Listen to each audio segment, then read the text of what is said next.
네, 이진동의 속터뷰 시간입니다. 오늘은 몽골 사막화 방지 국제 환경단체인 푸른아시아 이곳에서 전문위원으로 계시는 이인영 전문위원 모셨습니다. 안녕하세요. 예, 오늘 더운데 오실 때 어떠셨어요? 오늘 완전히 6월 중순인데 너무 푹푹 찌는 것 같아요. 예, 어제는 차를 안 가지고 버스 정류장에 네. 잠깐 있었는데 햇빛이 안 가리는데 10분을 기다리는데 정말 어마어마했습니다. 오늘은 차를 가져와서 좀 낫는데. 어제가 전국 그 6월 기온 중 예. 최고 기온이 예. 역대급이었다. 예. 전국 곳곳이 그랬다 그러는데 어제보다 오늘이 조금 더 기온이 높은 것 같지 않습니까? 제가 정신이 하나도 없네요. 잠깐 점심 때 밖에 나가서 업무를 보고 왔는데 오자마자 정신이 없어요 지금. 오늘은 제가 점심 때 그 영종도 옆에 무의도 실미원이라고 하는 농장에 마늘 수확하는데 잠깐 지원을 갔다 왔어요. 아, 이렇게 더운데요? 예. 근데 거기 이제 바닷가인데도 이제 숨이 막히고 이 상태로는 정상적인 농업이 앞으로 지속 가능하지 않다라는 위협이 현실화되고 있죠. 그 다 기후 변화 때문에 그러는 거죠. 예. 네. 이 최근에 이런 기후 변화 때문에 자연재해, 재난 이런 게 급증하는 것 같아요. 그래서 뭐 우리뿐만 아니라 지구촌 곳곳이 그런 것 같아. 매일 거의 그런 어떤 재난 소식들이 뉴스를 보면 도배를 하고 있어요. 끊이지 않은 것 같다는 느낌으로도 그래요. 네. 근데 이게 전부 다 결국은 기후 변화, 지구 온난화에서 비롯된다는 거죠. 예. 네. 너 추측이 아니고 그렇게 과학자들이 확신을 하고 있고 이미 이런 확신에 근거해서 지구 온난화를 막기 위한 여러 노력들이 지금 국제적으로 심각하게 제기되고 또 구체적인 방안들이 도출되고 있는 상태죠. 그리고 오늘 이제 얘기할 게 그러한 국제 노력들 어떤 노력들이 있느냐 이런 부분하고 그게 어떻게 보면 이제 글로벌 화두가 되고 있고 또 기준이 되고 있고 그렇잖아요. 소위 말하는 글로벌 스탠다드. 스탠다드가 되고 있고 그래서 무역 장벽화하고 있고 그러다 보면 우리가 또 거기에 어떤 그 스탠스에 맞춰 가야 우리도 수출도 하고 이렇게 살 수 있잖아요.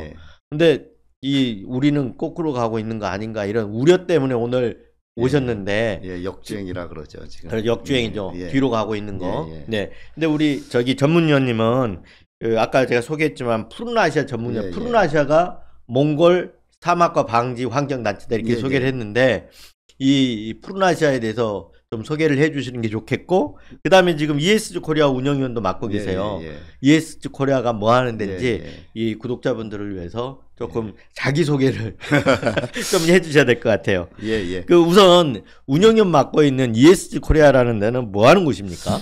그거는 국회 소속으로 설립된 어떻게 보면 국내 이제 ESG 관련 여러 가지 컨설팅이나 뭐 이런 그룹들은 있지만 그 국내 ESG를 실제 실행할 수 있는 그런 행동을 위한 그래서 국회 입법을 위한 활동이라든가 지자체에 대한 그 뭐 기초 조사 연구 등등하게 전국 네트워크를 가지고 각 뭐 경기지역본부 등 해가지고 아마 입법 지원 활동이네요. 주로 그런 연구조사하면서 실제 국회에서도 세미나도 하고 그러니까 보통 그냥 일반적인 학술적인 모임이 아니고 보다 이제 실천적인 정책으로 입법을 통해서 정책으로 실행될 수 있도록 하는 목표로 두고 하는 목표로 하면서 그 지원 활동을 해주는 거죠. 그리고 지방자치단체에도 또 지원 이렇게 해주는 거고 얼마나 되셨어요 ESG 코리아? 이제 2년 좀 지나고 있습니다. 그러니까 이 분야에서는 우리 이인영 지금 구독자들은 잘 모르시는데 이 분야에서는 이인영 전문위원, ESG 코리아는 운영위원이신데 이 분야에서는 전문가시고 특히 기후변화 이런 쪽에 전문가고 또 기업 평가를 과거에 신용평가 업무를 하셨잖아요. 그래서 ESG 코리아 여기에 지금 이 일에 관여된 걸로 알고 있는데 그 부분 과거에 어떤 일 하셨는지도 조금 소개해 주셨습니다. 우선 푸른아시아라는 데부터 소개를 드릴게요. 푸른아시아는 26년 차 상당히 전통이 있는 건 있네요. 있죠. 아주 가장 유명한 것은 몽골에 보통 나무 심기를 해서 사막화를 하는데 우리 푸른아시아가 이렇게 오래 존속되면서 또 유엔의 생명의 토지상이라고 하는 그 노벨 평화상급 그 환경 부분 노벨상급이라고 하는 그렇습니까? 그걸 수상한 경력도 있습니다. 푸른아시아라는 단체에서 예. 네. 그 연간 한 20억 정도 규모의 사업을 계속하고 있고요. 네. 이제 푸른아시아 자랑하는 것은 이제 홈페이지 들어가 보시면 알겠지만 회원들의 후원 모금이 있고 자체 사업 연구조사 사업을 하고 나무 심기를 하고 뭐 산림청이랑 같이 하는 경우도 있고 대기업과 제휴해서도 하고 했는데 가장 특징적인 것은 나무를 심고 행사로 끝나는 게 아니라 거기에 주민들을 이주 정착시켜서 실제 마을을 복원시킵니다. 그래서 그러니까 거기에 사막화된 곳을 완전히 다시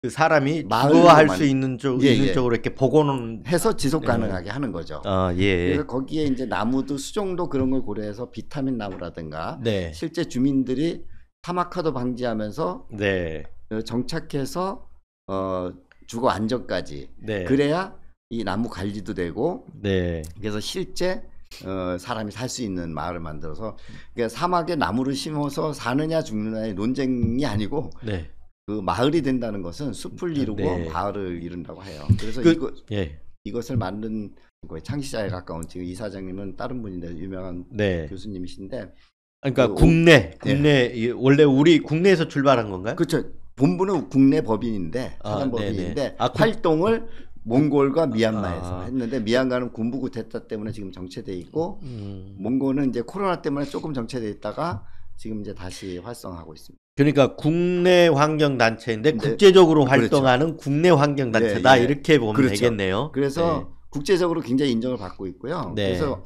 우리 기후변화 이런 것과 관련돼서 온실가스가 제일 문제잖아요. 그래서 GHG 프로토콜이라고 하는 온실가스 규제하는 기준에 그거에 어떻게 보면 그 정확히 이러면 거기에 연구조사 뭘 만드는데 실험하는데 공식 파트너 참가하고 있는 국내 유일한 단체입니다. 그렇습니까? 글로벌 스탠다드에 가장 맞는. 그리고 저는 이제 거기에서 특히 실제 실증 데이터들을 뽑는 연구조사하는 그것 때문에 이제 특히 이제 전문위원 활동을 했고요. 그 앞으로는 지금 어디까지 어느 정도 진척돼 있는지는 이제 뭐 정확히 모르겠지만 저와 별도로 우리가 인증기관 그러니까 탄소 배출 관련된 국제 인증기관을 목표로 해서 좀 준비를 하고 있습니다. 그러니까 탄소 배출을 인증하는 게 아니고 탄소를 줄이는 걸 인증하는 아니 탄소 배출량 배출량을 그게 그러니까 그래야 줄이는 양이 체크가 되죠. 그렇죠. 공인을 시켜주는 그런 이걸 이제 하시겠다라는 얘기네요. 그렇죠. 그런 기관이 돼야 되니까. 지금은 우리나라가 이제 그 탄소 상세 등록부라고 하는 그 정부에서 하는 그런 기준이 하나 있습니다. 그리고 이제 세계적으로 여러 가지 그 국제 그 온실가스 온실가스의 데이터 측정을 할 수 있고 인증할 수 있는 모델이 베라나 뭐 이렇게 몇 가지가 있거든요. 근데 국내에는 없으니까 그거를 이제 만들려고 하는 거죠. 그래서 이제 우리 이인영 전문위원께서는 저희 뉴스버스의 시민 기자이기도 하십니다. 그래서 뉴스버스에서 기후 변화와 관련된 글이라든가 그리고 아까 얘기했던 기업의 ESG 활동이라든가 그런 어떤 기업 활동에 대한 그런 평가, ESG 평가 이런 부분에 대해서 시민 기자로서 뉴스버스에서 글을 많이 써주고 계십니다.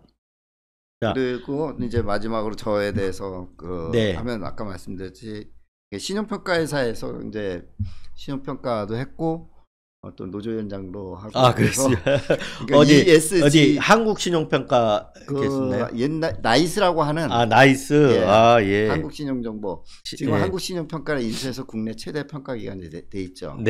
지금 이제 한국 기업평가랑 2개 있고 서울 신용정보가 새로 생겼고 어쨌든 그 신용을 평가한다는 것이 한편에서 보면 자본주의적 활동의 하나의 그 사회적 인프라거든요. 그러니까 기업 활동을 하는데 금융이 참여할 수 있는 기준을 주는 거잖아요. 그러니까 항상 그런 기준으로 보니까 저도 이제 ESG를 데이터 기준으로 평가를 할 수 있게 하는 데가 제가 이제 좀 기여를 할 수 있겠다 해서 ESG 평가 쪽에 계속 관심을 갖고 참여를 하고 있는 거죠. 아, 네. 그러니까 과거에 어떤 그 신용평가 업무하고도 다 연결이 되는 거네요. 기업 평가 활동을 하셨으니까. 그렇죠. 네. 그러니까 데이터화 하는 거죠. 그러니까 뭐 그냥 나 탄소를 감축했어. 그게 아니라 얼마를 감축했고 이 임팩트가 얼마냐. 요새 임팩트라는 말 많이 쓰잖아요. 영향을 얼마나 주느냐. 그걸 계량화하는 노력이 필요하거든요. 계량을 안 하다 보니까 자꾸 포장만 하고 그래서 그린 워싱이라고 그러죠. 그 그린 워싱에 대해서 한번 설명을 해주시죠. 그러니까 뭐 영어를 쓰셨으니까. 그러니까 워싱이라는 거는 그 소위 말해 사기 친다는 거 아닙니까? 쉽게 얘기하면. 좋은 표현은 이제 화장하는 거고요. 그 회계에서는 분식이라고 분식이죠. 합니다. 분식이라는 게 화장하고 감춘다 이런 분자에다 이렇게. 그러니까 이제 어떤 환경 활동, 그린 활동, 소위 말하면 이걸 하는 것처럼 하는데 실제는 그 역행하거나 하지 않거나 그걸 포장만 하고 한다는 걸 이제 워싱이라 그러는 거죠. 그렇죠. 아주 극단적으로는 굉장히 기업 이미지가 나쁜 활동을 하면서 그걸 숨기기 위해서 그 선행하는 모델을 딱 언론에 막 포장을 합니다. 그래서 저번에도 한번 내가 쓴 것 같지만 언론이 그린워싱의 공범이 되는 경우가 많이 있어요. 그러니까 이걸 언론이 검증을 안 하면 검증해야 되는데 검증을 안 하면 기업에서 자료 내주면 그 보도 자료대로 써버리면 완전히 완벽하게 그린워싱이 돼버리는 거잖아요. 그래서 외국 같은 경우는 그런 것에 대해서 굉장히 엄격하게 걸리면 그 워싱이라고 하면 굉장히 규제를 하겠다고 그런 내용들이 있는데 우리는 아직 그런 데 대한 뭐 규제가 없는 아직은. 거죠. 그러니까 소위 말 진짜 그린 활동을 하는 그 기업과 워싱하는 기업을 좀 구별해서 봐야 된다. 그 구별은 언론이 좀 해줘야 되는데 잘못했다가는 기업의 어떤 워싱을 적극적으로 방조하는 포장을 해주죠. 포장을 방조해주는 수가 있다. 이런 얘기시죠. 자, 오늘 날씨 얘기 시작을 했는데요. 결국은 이제 기후변화 문제인데, 이런 이제 기후난민이라는 얘기들 요즘 많이 하잖아요. 기후난민. 그러니까 쉽게 얘기해서 산불이 났습니다. 산불이 나면은 그 집이고 뭐고 생활의 터전이 다 사라지잖아요. 지금 뭐 학교 같은데, 학교 교실에 우리 많이 하잖아요.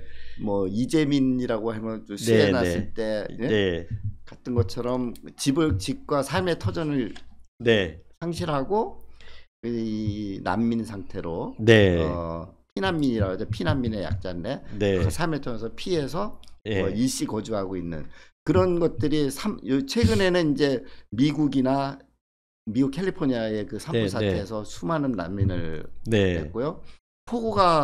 폭우로 인한 수해, 이런 것들이 막 수많은 난민들을 지금 양산하고 있죠. 그러니까 어떻게 보면 아까 이재민이란 표현을 썼는데 이재민이라기보다는 어떤 지구 온난화로 인한 산불 그리고 어떤 기후 변화로 인한 폭우, 그래서 이런 어떤 기후 재앙, 재앙에 어떤 피해 가지고 피해서 떠난 사람들을 갖다 난민이라 한다 이 말이죠. 재난에 의한 거니까. 기후 난민. 근데 그 기후 난민이 지금 요즘 급증하고 있다면서요. 그런데 그렇게 보면 전체 지구적인 위기라고 이렇게 얘기할 수 있는 거 아니에요? 이게 이제 우리가 옛날에는 뭐 어디 특정 지역의 재난이라고 뭐 예를 들어 생각을 했잖아요. 황하가 뭐 그런데 지금은 아시아, 유럽, 아프리카 가리지 않고 이런 재난들이 퍼지고 있거든요.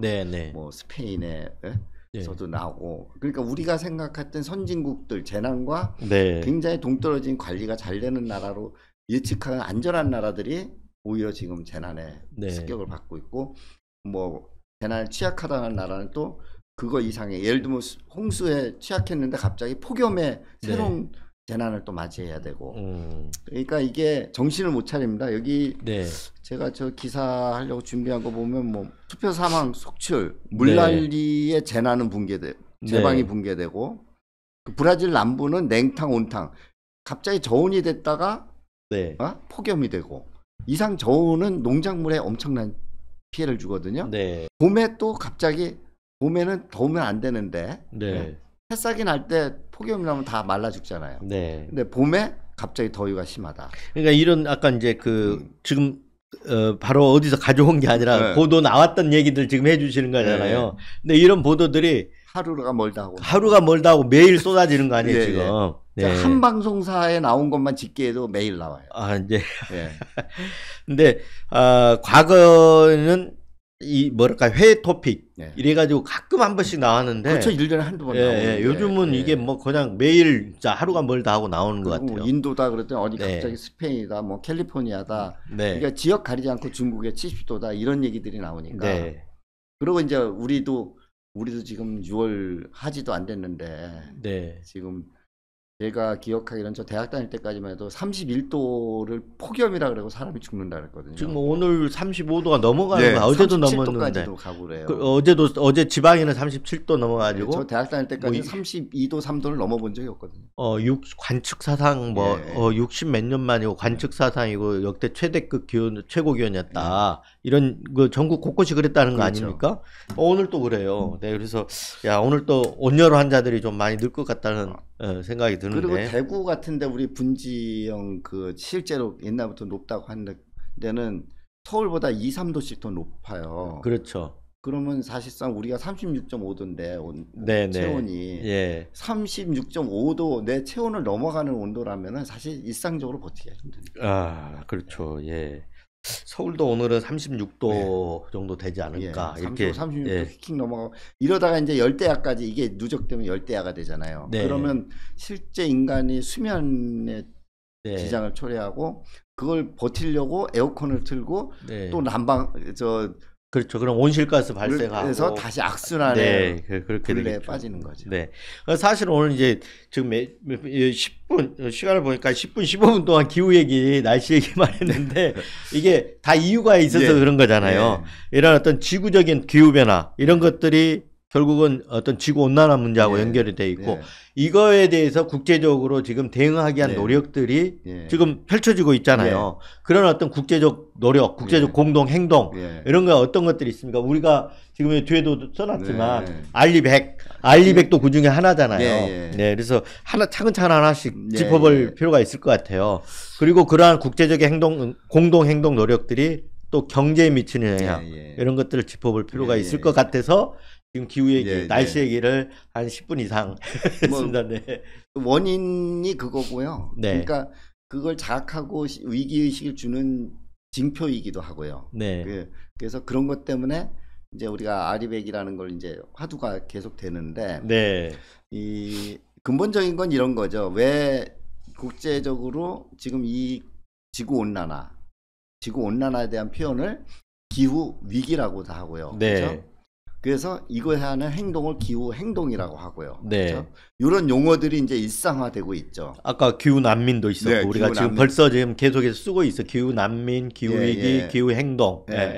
그러다 보니까 우리가 이것은 어떤 면에서 이것을 초래한 원인을 찾았는데 그 원인은 온실가스라는 거죠. 그 온실가스의 주범이 또 뭐냐? 탄소다. 화석연료다. 화석연료. 이산화탄소 발생시키는 화석연료. 그럼 화석연료가 에너지원이잖아요. 그러니까 화석연료를 에너지원으로 쓰는 거를 바꿔야 되겠다. 이게 이제 제일 중요한 이슈가 된 거죠.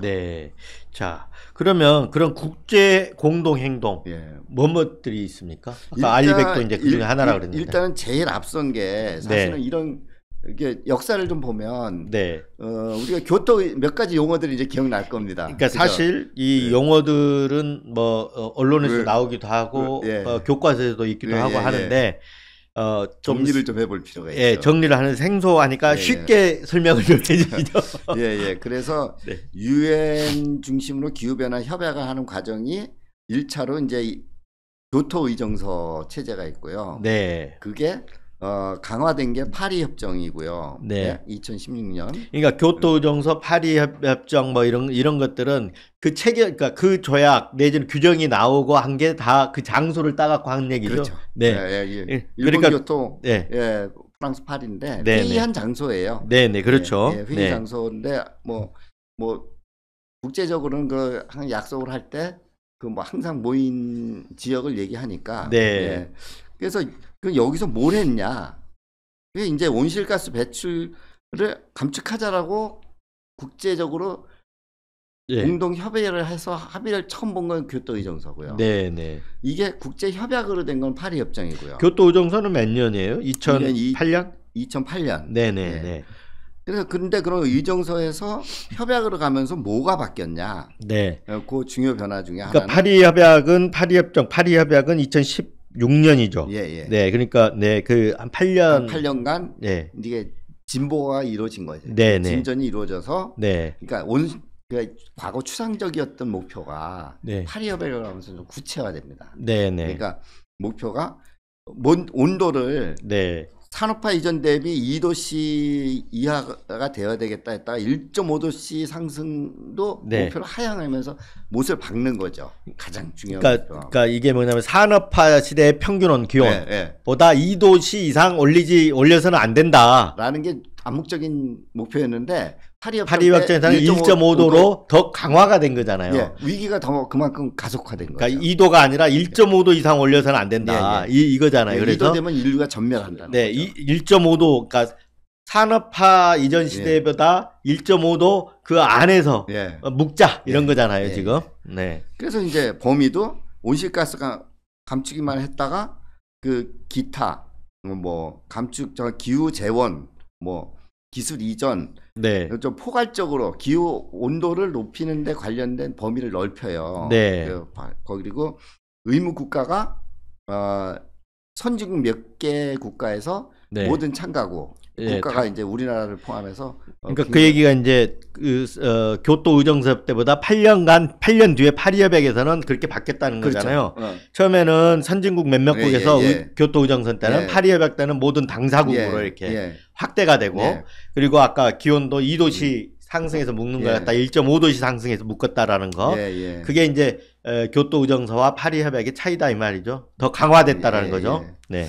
그런데 이제 약간 이제 애매한 면은 강제력에 있어서는 교토의정서는 암묵적으로 강제력을 했는데 파리협약에서는 강제력이 없어져요. 그러네요. 징벌적이었다 그러면 약간 징벌성이 완화돼 버리는. 네. 그 대신 여기서 보면 이제 당사국이라는 그러니까 이제 여기 변화 협약에서 기후 당사국 협의체가 생겨요. IPCC라고. 네. 그러면서 이제 당사국 회의 중심으로 갑니다. 그게 이제 COP 26 뭐 이런 식으로.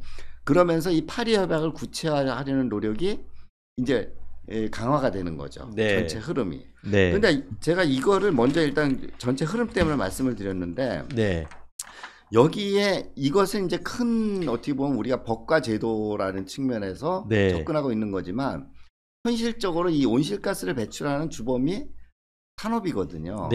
그러다 보니까 이제 산업계에서 행동하지 않으면 안 된다 해서 나오는 게 이제 아리백입니다. 그래서 아리백이 오늘 이슈가 주로 돼야 되는 이유가 그 아리백은 결국은 기후 문제는 화석 연료의 산업용 거기서 나온다. 그래서 기업에서 에너지를 재생에너지 100%로 해야 된다라고 한 거죠. 근데 여기서 이제 또 하나 정리하고 넘어가야 될 게 그럼 어디까지 아리백의 범위에 포함되느냐. 그 부분은 뒤에서 이제 좀 얘기를 하시기로 하고요. 그러니까 지금 조금 이제 정리를 하면 이 기후 변화가 인류와 지구의 위기를 지금 초래하고 있으니 이걸 국제적으로 노력을 해서 이걸 대응을 하자. 한 게 이제 첫 대응이 시발점 교토 의정서라는 거잖아요. 그리고 그게 2008년인데 그 이후에 이제 2016년에서 파리협약 그보다 더 강화된 거. 그래서 처음에는 뭐 당사국 그러니까 그 몇몇 선진국만 참여했는데 전체 당사국으로 이렇게 대상도 넓혀지고 그리고 상승폭에 묶는 상승폭을 2도씨 이하로 이렇게 했었는데 산업화 기온에 비교해 가지고 1.5도씨 이상 상승하지 않도록 묶자 한 게 이렇게 더 강화가 됐다는 거잖아요. 그래서 이제 쭉 이렇게 해왔는데 조금 더 진전된 규제, 그러니까 구체적인 규제가 필요하다고 본 거죠. 민간들에서. 그러니까 이제 금융 부분과 이제 산업계 기업체 당사자들. 네네. 이제 그러니까 자발적으로 이게 왜냐하면 전 지구적인 얘기니까 자발적으로 한 게 이제 지금 알리백이라는 그런 그렇죠. 그러니까 얘기죠. 우리가 공동체를 보면 우리가 아파트 입주자 주민 상태로 보면 이제 뭐 지자체에서 뭐 여기 뭐 쓰레기는 어떻게 해라 뭘 해라 여러 가지 규제를 만들어요. 네. 근데 아파트 주민들이 보니까 그거 가지고 안 돼. 야 우리는 음식물 쓰레기 버리면 안 돼. 한 가구당 우리 얼마씩 자율 규제하자. 그렇죠. 담배 피지 말자. 이런 식으로 한 게 아리백이에요. 그래서 그 자율 규제를 지키지 않으면 못 버리게 한다든가 뭔가 이제 벌금을 내라라든가 자격을 박탈한다든가 자격을 박탈한다 아니면 뭐 쫓아내게 이런 거잖아요. 우리 지금. 이웃이 아니야. 그 이제 규제를 가하려고 하는 거잖아요. 자율 규제지만 그렇죠. 어떻게 보면 강제성이 있는 거죠. 직접 와닿는 규제가 된 거죠. 그러니까 있는 거잖아요. 그 동네에서 못 사는 게 되잖아요. 바보 되거나. 그런데 우리가 지금 그런 상황에 처해 있어서 오늘 모셔가지고 얘기를 하는 건데 그 알리백이 좀 그 개념부터 얘기를 하고 가야 될 거예요. 이게 이제 우리나라에서 가장 이제 혼돈스럽게 하는 게 일반인들이 많이 혼돈하고 정부의 정책에 대해서 판단을 못하는 가장 큰 이유는 알리백에 대해서 정확히 이해를 못한 것 같아요. 근데 알리백입니다. 디올백의 백이 아니고 알리백입니다. 100. 200가 아니고요. 100입니다. 이 100은 그러니까 재생에너지를 100% 사용하자 이런 뜻이잖아요. 알리는 리뉴어블 재생 그런 뜻을 가진 거잖아요. 리뉴어블이라고 하는 재생 또는 신재생까지 포함하는 재생이라고 하는 거는 뉴어블이잖아요. 뭐 리커버리 뭐 이런 게 아니에요. 그러니까 리뉴어블이라고 하는 거는 쉽게 제가 설명드리면 어제 태양이 톡 떴잖아요. 오늘도 뜨고 내일도 뜹니다.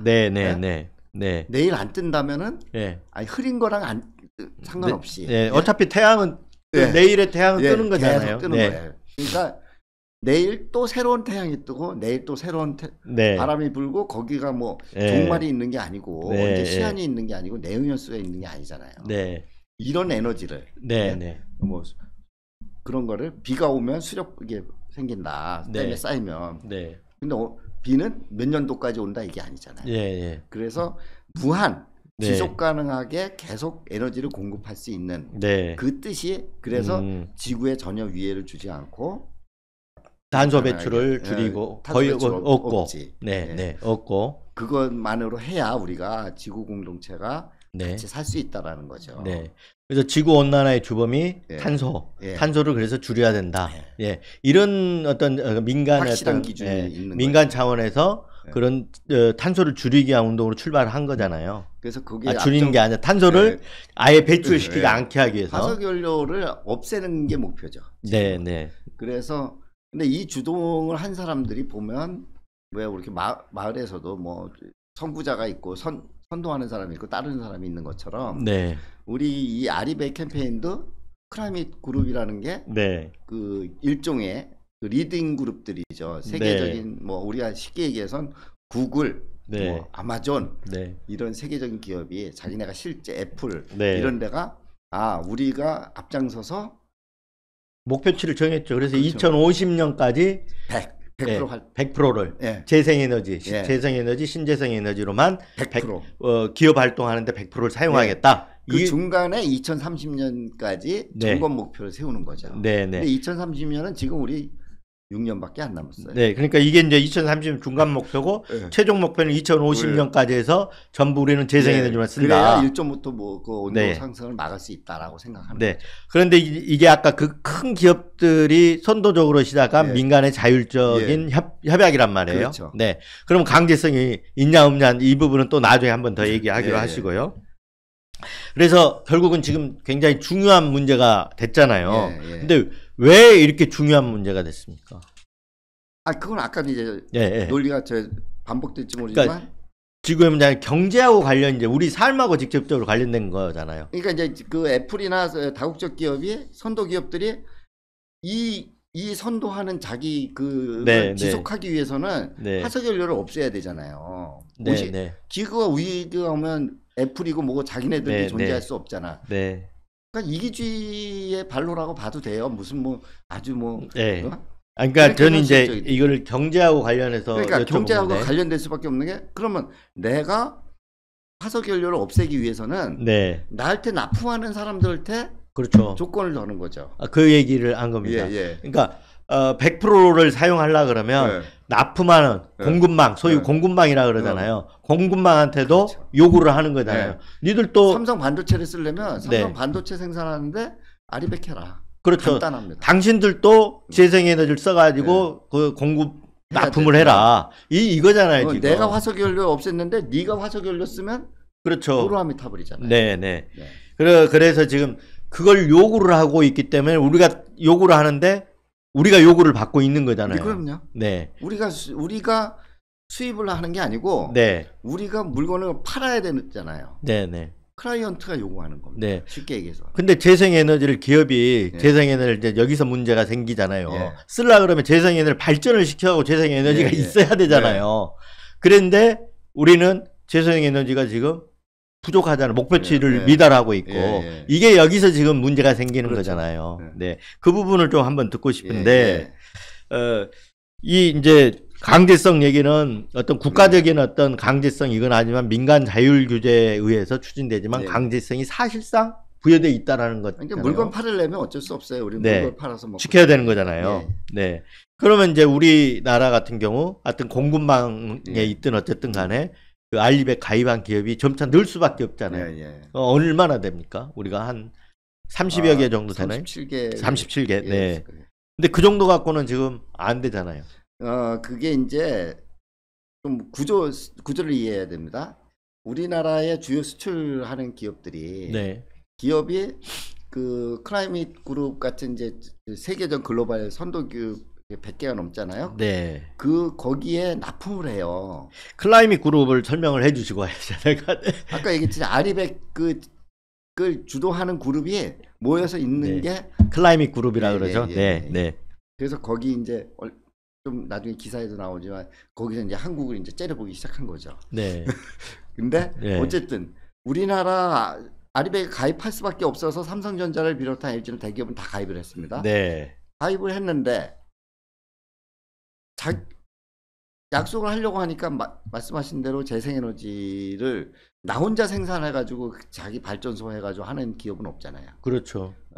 물론 지금 이제 애플이나 이런 데는 자기네들이 그 재생에너지 사든 어쨌든 조달을 하는데 우리나라는 자기도 없고 주변에 살 것도 없어요. 그게 문제인 거죠 지금. 우리나라의 재생에너지 비율이 이 현실적으로 한 자릿수예요. 한 자릿수. 9. 몇 프로로 알고 있어요. 9.7%거려. 하여튼 한 자리야. 10%가 안 돼. 일본보다도 낮고요. 전 세계 그냥 OECD 최하위고요. 근데 또 역설적으로 우리가 놓치고 있는 게 뭐냐면 우리 더 심각성은 OECD 국가 중에 수출 비중이 우리나라만큼 높은 나라가 없어요. 우리는 수출로 먹고 사는 나라. 수출로 먹고 산다고 맨날 자랑하고 있잖아요. 이 작은 나라에 수출로 먹고 사니까 공장이 많고 소속 물류도 많고 그죠? 물론 일자리도 많지만 근데 그걸 감당하려면 그 기준에 맞아야 되잖아요. 그런데 이제 그 기준을 맞춰가는 게 아까 이제 중간 단계가 2030년이라고 하셨잖아요. 2050년까지 100%인데 사람들이 야 2050년까지 지금 20몇 년 남은 거 아니야? 이렇게 얘기를 생각을 할 수가 있어요. 뭐가 그렇게 절박해? 왜 이렇게 할 수 있는데 왜 절박한지에 대한 설명이 좀 필요할 것 같아요. 간단하게 말해서 내년부터라도요. 내년이라도 그 애플이 예를 들면 너희 아리백 달성 실적 안 되네. 그냥 끊어버릴 수 있다는 거죠. 그러니까 그럴 의사들을 계속 표하고 있는 거죠. 경고가 오는 거죠. 2030년까지 우리가 목표를 재생에너지 사용을 제시를 했죠. 한 어느 정도 제시가 3배라고 돼 있는데 3배를 제시해 놓고 이번에 국가 전력 수급 계획에 보면 21.6%라고 일종의 사기를 친 거예요. 이게 21점, 그러니까 국가전력 수급 기본 계획이 2년마다 이렇게 수정이 된다고 하더라고요. 15년 단위로 해가지고. 그러니까 3배를 하면 예를 들면 30% 가까이 돼야 되는데 네. 그걸 줄여버린 거예요. 네. 그 국제적으로 네, 나 네. 3배 한다. 그리고 저 얼마 전에 작년 말에 끝난 COP28에도 네. 그 약속을 했거든요. 네, 네. 거의 서명까지 했거든요. 네, 네. 그런데 내부에서 국무부 네. 국무회의에서 확정해서 발표한 거는 네. 그 목표에 도달하지 않잖아요. 그러니까 21.6% 네. 공급 2030년까지 2030년까지 목표가 재생에너지 차지하는 비율이 21.6%라는 거 아닙니까? 근데 이게 이제 2030년까지 목표예요. 그 2050년까지 100% 어떻게 만들? 그러니까 2030년까지 목표인데 이 목표치가 37개국 회원 중에 꼴찌라는 거 아닙니까? 그렇죠. 그러니까 지금 우리는 굉장히 지금 꼴찌잖아요. 예. 꼴찌고 일단 약속을 잘 안 지켜요. 약속을 안 지켜요? 아니 이렇게 한다 그러고 바로 발표하는데 거짓말을 해놓으면 누가 이걸 뭐 신뢰를 하겠어요? 네. 근데 이제 엊그저께 그 아까 얘기한 클라이밋 그룹이 있잖아요. 그 알리백을 주관하고 있는 클라이밋 그룹의 그 최고 책임자가 MBC인가 어디 인터뷰를 한 걸 보니까 헬렌 클락슨. 네. 헬렌 클락슨. 여기 이제 우리가 전 세계 해운사 평균이 50%라고 해요. 2030년 목표. 근데 우리는 지금 현재 9%만을 공급받고 있고 그러니까 지금 평균이 50%인데 어마어마한 갭이 있는 거잖아요, 지금. 그러면서 경고를 했네요. 보니까 시장 경쟁에서 완전히 밀리는 실수가 될 거다. 세계 경제에서 세계 시장에서 배제되는 걸 경고를 한 거죠. 네. 근데 이제 우리가 열심히 해하고 쫓아가면 되는데 문제는 말이죠. 그 쫓아가려면 정책으로 뒷받침을 해줘야 되잖아요. 그렇죠. 근데 그게 안 되고 있어서 문제인 거 아니에요? 그래서 그런 사례가 또 제가 이번에 아마존이 한국에 이제 일본과 대만에도 하고 이제 한국에도 그 재생에너지 기반을 구축해 준다고 해서 8조 투자 계획을 해가지고 실제 한 군데 시작을 했는데 이게 잘 안 돼요. 안 되는 이유가 적시가 돼 있어요, 이 양반이. 그 아마존의 그 아시아 그러니까, 일본 책임자가 재생에너지 확보가 어려운데 왜 어렵냐? 허가도 안 되고 허가 규제가 많고 전력 개통화라 그러잖아요. 생산하면 전력 통전 이런 걸 해줘야 되잖아요. 한전에서 그것도 안 된대요.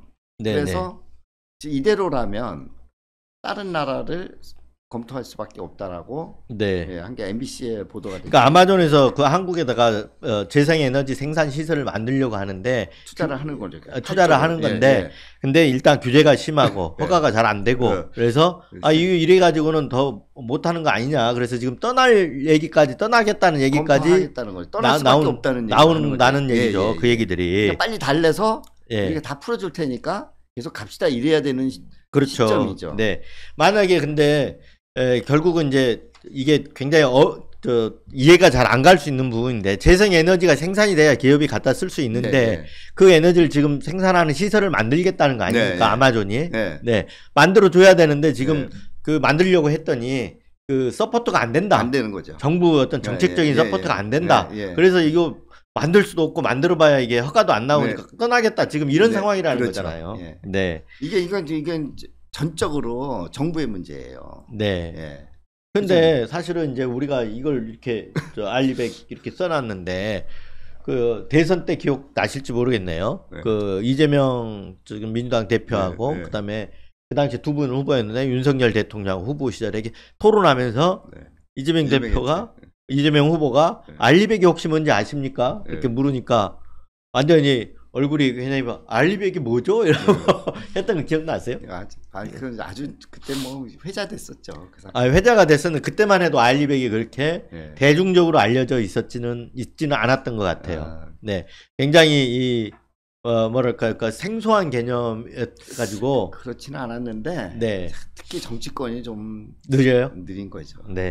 그 뒤에 또 지금 어대한이라고 뭐 나오면 당 대표가 될 것처럼 하고 있는 그리고 한동훈 뭐 이제 아직 출마 얘기는 안 했습니다만 한동훈 전 비대위원장 같은 경우 모르면 어떠냐고 대놓고 얘기까지 하지 않았습니까?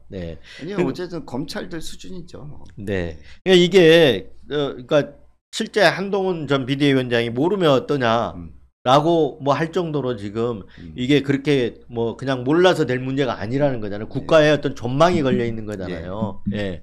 그래서 그 정당 국회의원들도 다 그런 사고를 하고 있어요. 아, 모르면 어떠냐? 네. 아니 그렇지 않았으면 윤 후보 당시 올 때 그 이후더라도 이게 중요하니까 후보님 이거 공부하셔가지고 어떻게 해야 됩니다. 그 위에 공부했다는 소식이 없잖아요. 네. 그리고 지금까지 2년 됐는데 알리백을 언급을 해본 적이 없는 것 같아요. 예. 그때 이게 한번 알리백이 뭔지 아십니까 할 때 알리백 뭐죠 해가지고 한 게 머릿속에 남아서 그런지 더 짜증나는 거지. 알리백을 본인이 스스로 언급한 적이 없어요. 예. 이렇게 중요한 문제인데. 예. 근데 이제 그 대신에 지금 정부가 우리 정부는 그러니까 탄소를 줄이자 그러니까 그래 원전도 무탄소지 않냐. 예. 원전을 늘리고 있어요. 이게 원전 르네상스를 지금 윤석열 대통령이 하고 있어요. 네, 맞습니다. 근데 그러면 왜 원전은 무탄소인데 왜 안 되는 겁니까? 그러니까 무탄소지만 지금 그 어느 시점에서 얘기하냐면 원전은 가동 시점에서의 무탄소입니다. 네. 건설과 폐기의 탄소 배출이 많아요. 네. 그렇잖아요. 네. 그 원전에 그 안전 시설을 하는데 어마어마한 탄소가 들어갑니다. 건설할 때. 네. 네. 그리고 폐기에 그 폐기물 그렇죠. 방패장이라고 방사능 폐기물 처리장. 그 폐기장 건축 자체가 탄소 배출 덩어리입니다. 그러니까 우리가 지금 착각하고 있는 게 그 전력 생산 시 오퍼레이팅 시점에서의 무탄소입니다. 네. 그러니까 원전을 무탄소라고 볼 수가 없어요. 네. 그리고 아까 이제 알리백의 알리가 리뉴어블 재생에너지가 아니라는 이유는 재생되지 않습니다. 네. 그렇죠. 내용연수가 정해져 있고 폐기를 해야 되고. 네. 풍력과 탄소 지금 안 나오니까 같이 묶으려고 하는 것 자체가 의미가 없는 거예요. 근데 우리나라에서 이제 경강부회라고 구글이 이걸 선도하고 있거든요. CF100이. CF100. 그러니까 이 CF가 탄소 프리라는 얘기, 카본 프리. 탄소 프리. CF2라고도 하고. 그러니까 우리가 잘 됐다. 이제 또 이렇게 정부에 이렇게 알랑해야 되니까. 구글이 CF100을 선언했으니까 이게 아리백보다 더 우선 아주 뭐 좋고 여기에 이제 결정적인 논리가 뭐냐면 우리나라는 재생에너지를 할 수가 없다라는 기본적인 전제가 있어요. 그 전제를 누가 깔아놓은 건가요? 그 원전 마피아들이 깔았죠. 그러니까 예를 들어서 뭐 태양이 비치는 이게 시간이 뭐 길지 않다라든가 뭐 바람이 또 바람은 이제 풍력은 우리나라 바람의 양과 질이 떨어진다. 그리고 이제 태양광은 이제 비 오는 날, 흐린 날 그 사막에 비해서 효율이 떨어진다. 그래서 언젠가 제가 한번 기사 나왔지만 우리나라 태양에너지 효율이 전 세계적으로 중위권 이상이거든요. 그리고 다시 말씀드리지만 효율의 문제가 아니라 생산이 돼서 그 최고 효율이 아니더라도 화석 연료를 대체할 만한 경제성과 효율성이 있으면 늘려야 되는 거죠. 그리고 이제 또 하나 태양에너지를 반대하는 세력들의 큰 이슈는 이제 거기다 거꾸로 환경을 갖다 놉니다. 이제 산지 훼손 가장 큰 이제 태양에너지 반대 세력이 산지 훼손, 농지 훼손을 앞세워 가지고 반대를 한 거죠. 그러면서 재생에너지 환경이 안 되니까 원자력밖에 길이 없다. 그래서 아시죠?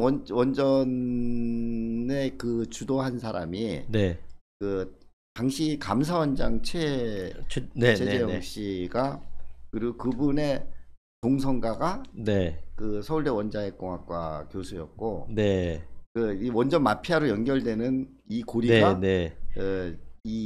근데 이제 하여튼 원전 마피아라고 우리가 얘기는 하지만 그분들이 이제 그런 논리를 설파한다라는 거잖아요. 아까 풍력하고 태양열을 하기에 우리가 그 적절한 절대 안 된다. 근데 수 없다. 실제는 그건 아니다라는 거잖아요, 지금.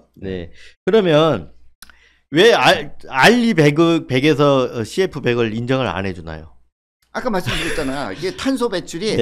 아니 그러니까 구글은 왜 합니까 그러면? 그 궁금을 저한테 얘기했다가 독자한테 얘기를 해주세요. 이해를 시켜주셔야 돼요. 구글을 CF100을 하는 이유는 아리백이 2050년 아리백을 가기 전에 네. 그 보안 수단일 수밖에 없어요. 네, 네. 그리고 현재 존재하고 있으니까. 네. 근데 독일 같은 경우는 독일은 원전을 다 껐잖아요. 네, 네. 그러니까 어쨌든 간에 알리백 클라이밋 그룹에서 하는 거는 원전은 아니다. 대상 안 넣어준다라는 거잖아요. 그러니까 아까 리뉴어블이라는 네. 재생에너지 겸으로 원전은 보지 않는다라는 거잖아요. 그 말씀하시기를 뭐 내일도 해가 뜬다. 준비하는 과정이나 폐기하는 과정에서 탄소를 엄청나게 발생시키고 그렇죠. 또 안전의 위험도 있고 재생에너지가 아니고 유효기간이 있죠. 유효기간이 있는 거. 그래서 이제 그런 개념으로 볼 때 리뉴어블에 들어가지 않는다. 이런 얘기시잖아요. 그렇죠. 절대 들어갈 수가 없죠. 네. 그래서 우리가 그러면 구글은 왜 하는지를 한번 설명. 구글은 그 아리백을 포기한 게 아니에요. 네. CF100도 허용을 하는 거죠. 네. 그러니까 알리백을 포기를 안 하고 그러면 구글이 그걸 한다고 해가지고 좀 우리가 그걸 내세워서 계속해서 알리백은 외면하고 그 원전 짓는 것으로만 지금 원전 4기인가를 더 짓는다는 거 아닙니까? 4기 더 지어서 무탄소 에너지를 70%로 2038년까지 한다는 얘기입니다. 네. 그게 그러니까 왜 위험한지를 설명을 좀 해주셔야 돼요. 네. 그러니까 이거는 그 클라이밋 그룹에서도 경고를 했듯이 지금 시작해도 2038년에나 그게 공급이 되잖아요. 네. 그 사이에 아리백을 재생에너지 공급을 70 하는데 재생에너지를 안 하겠다는 거 아니냐. 네. 그럼 그때까지 당신네들 경제는 그때까지는 그럼 제품 납품 안 하고 그 2038년 이후 경제 활동을 하겠다는 거냐.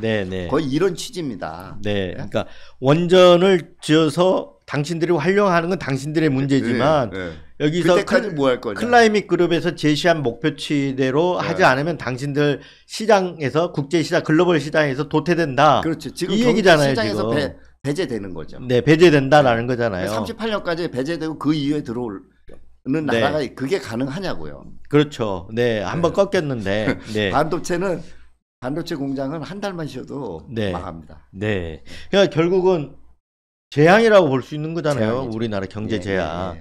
그걸 대통령이나 이 정치권의 리더 그룹, 그러니까 뭐 여권의 핵심 인사들이 인식을 분명하게 정확하게 해야 되는데 이걸 안 하고 거꾸로 가고 있잖아요, 지금. 그렇죠. 네. 너무 좀 우려스러운 문제네요.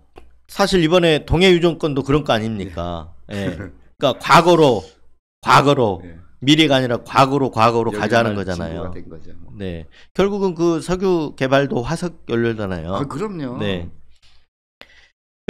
유전 개발 하여튼 그 부분도 하여튼 문제점을 좀 정확하게 한번 더 짚어 주시죠. 일단 유전은 화석 연료잖아요. 화석 연료를 개발한다는 거는 이 시점에서는 그리고 일단 그 부전량의 과다 유무를 떠나 가지고요. 지금은 투자 시점이 아니라는 거죠. 경제적인 관점에서. 지금은 아리백에 올인해야 될 때예요. 그 유전은 쉽게 얘기해서 지금 개발 안 해도 그게 우리가 아리백도 되고 다 저거 해서 지구가 진짜 정상화가 됐어요.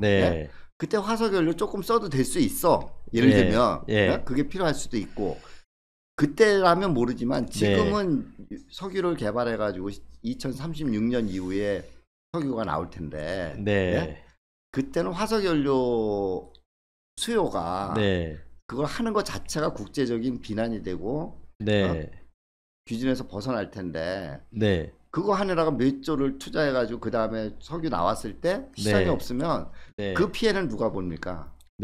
전부 국민이 보는 거죠.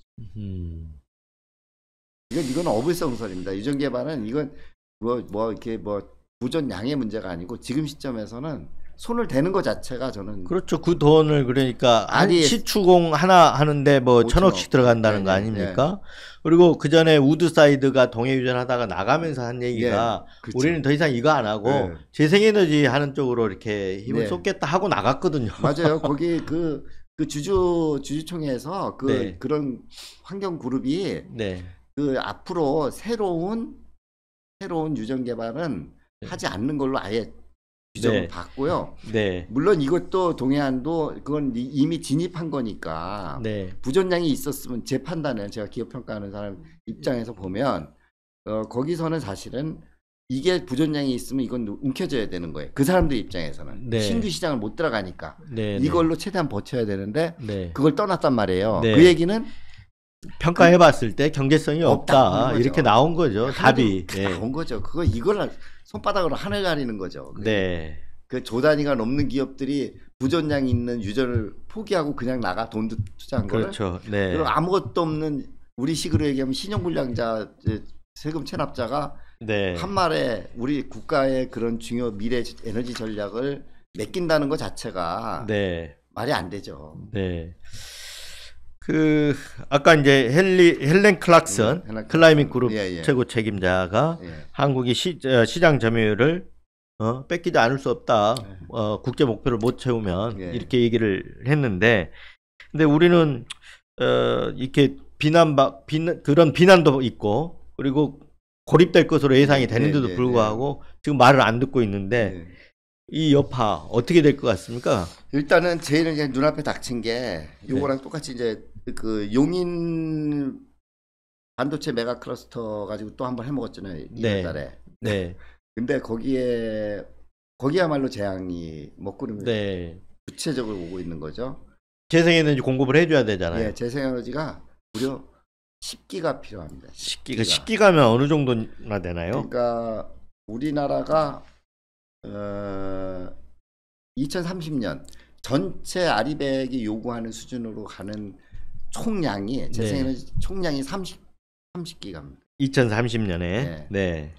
근데 2030년 용인에서만 10기가가 필요. 네. 야, 그러면 3분의 1. 그렇죠. 3분의 1 수준이네. 원전 한기가 어느 정도나 됩니까?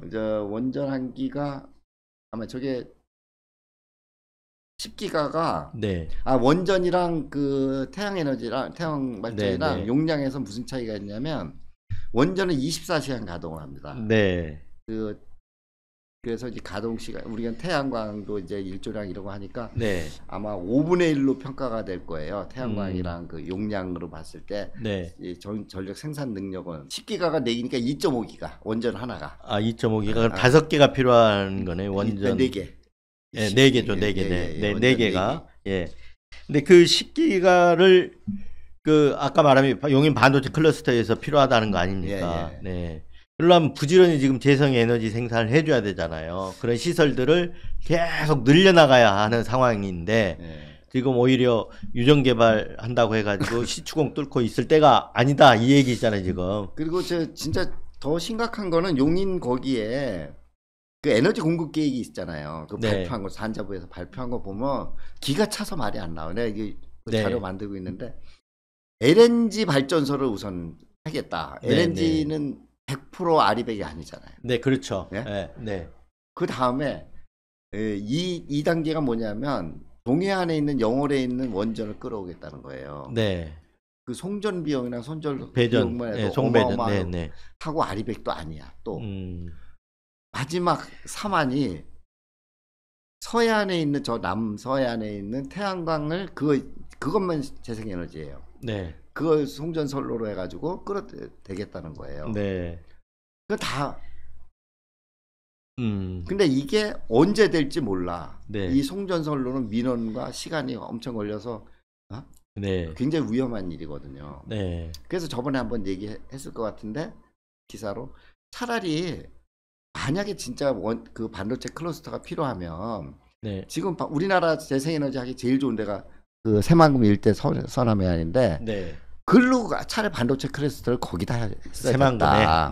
그러면 지방 분권 균형 발전도 되고 재생에너지 송전도 필요 없고 거기다 필요한 만큼 늘리면 되고 새만금 그 태양열 발전 시설을 해서 거기서 재생에너지를 조달하면 그 일대에다 된다. 해서 그리고 그쪽 서해안 시대를 진짜 열든가 해야지. 용인 여기에다가 수도권에다 그런 걸 해놓고 그럼 거기다 원전을 져라 차라리. 누가 좋아하겠냐고 수도권에 원전 진다 그러면. 그렇죠. 이거 보면 지금 지금 정부 에너지 정책이 명백하게 거꾸로 가고 있다는 게 이렇게 답이 나오는데 이 정부 또 그리고 거의 반환경 정책이잖아요. 네. 이렇게 하고 있는데 그 피해는 결국은 우리 기업들이 보게 되고 국민들이 보게 될 거란 말이에요. 네. 임기는 2027년이면 끝나잖아요. 그렇죠. 다 채워도. 네. 뭐 다 채울지 못 채울지 모르지만 다 채운다 해도 2027년 끝나는데 불행한 사태가 없기를 그때까지 지금 이런 시설들을 지금 뭐 앞으로 3년 동안 이렇게 해놔 버리면 그만큼 늦어지는 거잖아요. 망한다고 봐야 돼요, 진짜로. 폭망하는 거예요? 예, 예. 살아날 방법이 없어요. 생각해보세요. 재앙, 먹구름이 네. 문제가 아니네. 경제 폭망이라고 써야 되겠네. 폭우가 오는 거죠. 네? 아니 경제 폭망이죠. 이렇게 가다가는. 폭망이에요. 왜? 네. 그래서 신랄 같은 희망은 네. 지금 이제 경기도지사 김동연 경기도지사는 네. 경기 아리백으로 네. 독자 노선을 가고 있어요 지금. 그러니까 경기도는 따로 우리가 아리백을 하겠다. 네. 경기도가 할 수 있는 일로. 네. 네. 근데 한계가 있잖아요. 그렇죠. 뜻은 좋은데 돈이 예산이 필요한 거고. 예산도 하지만 어쨌든 뭐. 김동연 지사도 전문가가 아니니까 네. 어디다 아리백을 해야 될지 그래서 직원들을 네. 독촉한다 그래서 절태까지 연락이 와서 이제 상의를 하다가 네. 일단 경기도에서 지금 나온 안은 그나마 긍정적인 건 제가 옛날에 얘기했듯이 산단 있잖아요. 산업단지. 네. 산업단지 지붕을 전면 그 태양광 패널을 하면서 네. 최대한 거기서 이제 태양광 생산을 늘리자. 네. 그리고 어쨌든 아리백 실현을 위해서 민간인들의 가능한 모든 영역에서 태양광을 늘리자 네. 이 얘기를 했는데 저는 이제 그 얘기를 들으면서 저번에 뭐 도로 위에도 하고 제가 그런 면적 계산을 다 한번 해봤잖아요. 그러니까 마찬가지로 지금 우리나라에 과연 태양광을 할 만한 그 땅이 있는가? 그 대상지가 있는가를 고민하다가 지난번에 그 우리 곤충 산업 관련된 그 분석을 한 게 있었잖아요. 리포트가. 이 곤충 산업이 굉장히 지금 아까 말했던 탄소 경제에서 순환 경제로 이전하는 매개고리가 되는 게 이제 국제적으로 지금 선풍력의 인기를 끌고 있거든요. 왜냐하면 부산물을 그 오가닉 웨이스트들을 먹고 그 다 메탄을 줄이고 그러니까 음식물 쓰레기까지 해서 그 메탄의 주범을 없애고 그걸 자원화하는 거거든요. 그 부분은 조금 너무 축약돼 있어야 지금 어려울 것 같아요. 어쨌든 그런 것들을 포함해서 지붕이 생길 수 있는데 지붕에 태양광을 얻자라는 기본적을 보면 지붕을 늘려서 지붕에서 태양광을 생산해서 아리백을 구현할 수 있는가? 제가 계산을 하고 있어요. 근데 러프하게 봐서 용인 그 10기가를 이 수도권 그 지역에서 그런 식의 산업조합을 하면 공급할 수 있다는 계산은 나와서 조만간 리포트를 쓸 겁니다. 그러니까 그 지역은 어디쯤이 되는 거예요? 화성 시아호 일대. 시아호 일대에 소위 말하면 그 아까 곤충을 그러니까 쓰레기를 유기물로 분해시키는 거죠. 분해시켜서 이걸 곤충을 갖다가 또 자원화시킬 수 있는. 그렇죠. 사료와 그 퇴비를 아주 친환경 퇴비를 만드니까 농업과 다시 축산 수산업의 환원이 되죠. 그래서 그런 어떤 곤충 농가가 되는 거죠.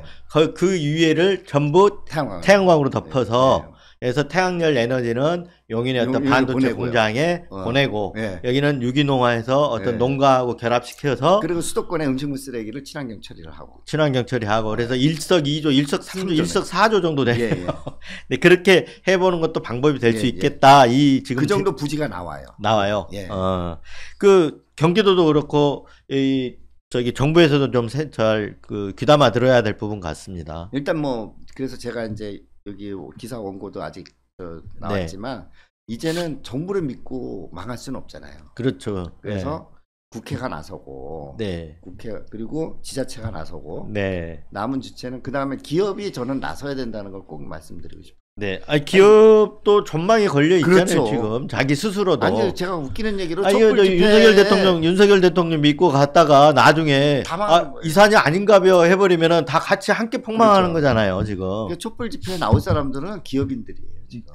당장 나와서 네. 정책 전환을 시켜야 되는 거잖아요. 지금. 아리백 해주세요 이래야 되죠. 그렇죠. 그래야 기업이 애플하고도 계속 공급도 하고 이렇게 되는 거잖아요. 그래 애플도 대한민국 변화하고 있구나. 네. 그럼 기다려주겠다. 네. 이 답이 나와야 되거든요. 윤석열 대통령 따라갔다가 지금 이산이 아닌가벼 이렇게 돼버리는 거잖아요. 그렇죠. 지금. 그러니까 그럼 우리는 그래 민주당도 예를 들면 국회에서 아리백 관련 법을 만들어서 추동을 하고 기업은 또 기업대로 하고 지자체는 지자체대로 노력을 해서 이 거꾸로 가는 정부만 믿고 망할 수는 없으니까 정부 빼고 할 수 있는 길을 찾아야 된다는 게 제 의견입니다. 네, 진짜 아스팔트 지금 나와서 촛불 시위해야 될 기업인들이 태반이죠. 태반이고 그 역할을 기업이 해야 되는데 지금 이재용이 머리띠 들고 나와야 돼요. 그래야 되겠네 지금 상황이. 예. 근데 저 떡볶이 먹는데 따라다닐 상황이 아니네요 지금. 진짜 떡볶이 돼요 그러다가 삼성이. 떡볶이 먹을 상황이 아니고 아스팔트에 지금 거리로 나서야 될 상황이네요. 삼성 직원들이 나와서 아리백 에너지 정책 세워줘라. 우리 아리백 없으면 용인 클러스터, 용인 이천 화성 망하는 거죠. 근데 기업에서는 우리는 밖에 나갈래 이렇게 생각할 수도 있는 거 아니에요? 말이 쉬워서 나가는 거죠. 지금 평택 공장에 2.5조 뭐 투자하고 있지, 용인에 지금 원삼에 하고 저러다가 나간다는 게 쉬워요. 협박용이지 제가 보기에. 결국은 이제 정부가 나서서 해줘야 되는 건데 저 임기 끝날 때까지 기다렸다 하는데 또 늦는 거잖아요. 그렇다고 저 정책이 변화될 가능성은 없어요 지금. 쪽팔려서 안 할 거래 저 사람 성격. 아 그렇습니까? 더 문제네. 내가 잘못했시오 다시 잘할게요 이런 게 없는 사람이잖아요. 더 문제입니다. 자 오늘 뭐 이 정도 이렇게 충분히 얘기를 나눈 것 같습니다. 아까 곤충 얘기 이 부분 굉장히 재밌는데 일석사조 얘기 이거는 따로 떼가지고 한번 해야 될 것 같아요. 그 자료를 좀 더 만들고 있으니까. 저도 만들고. 그 클라이밋 그룹의 아까 헬렌 클락슨 이 최고 책임자가 한 얘기 중에 미래에는 원자력이 큰 역할을 할 것이라고 말할 수도 있다. 하지만 지금 당장은 재생에너지 막대한 투자를 해야만 다른 나라의 시장 점유율을 빼앗기지 않을 수 있다. 이렇게 우리나라한테 대놓고 경고를 했어요. 아주 진짜 시의적절한 경고죠. 이렇게 경고를 했는데 이 대한민국을 책임지고 있는 윤석열 대통령하고 우리 지금 여당 대표 나서는 한동훈 전 국민의힘 비대위원장 정말 이 경고 새겨드려야 할 것 같습니다. 맞습니다. 그리고 기업인들도 정신 차려야 돼요. 지금 권력 눈치 볼 때가 아닙니다. 거리로 나서야 된다는 거죠. 정말 각성시키기 위해서 대통령 각성시키기 위해서 국회의원들도 뭐 여러 가지 뭐 특검도 있고 하지만 맨날 민생 하지 말고 민생의 기초는 경제인데 산업을 살려야 되는데 지금 아리백 없이 기업 경제가 살아날 방법은 눈컵만큼씩도 없습니다. 우리도 경고 한번 하죠. 윤석열 대통령한테 제발 대한민국을 어리석은 방향으로 몰지 않기를 바랍니다. 답답하네요. 자 오늘 고생하셨습니다. 인터뷰 이상 마치겠습니다. 감사합니다.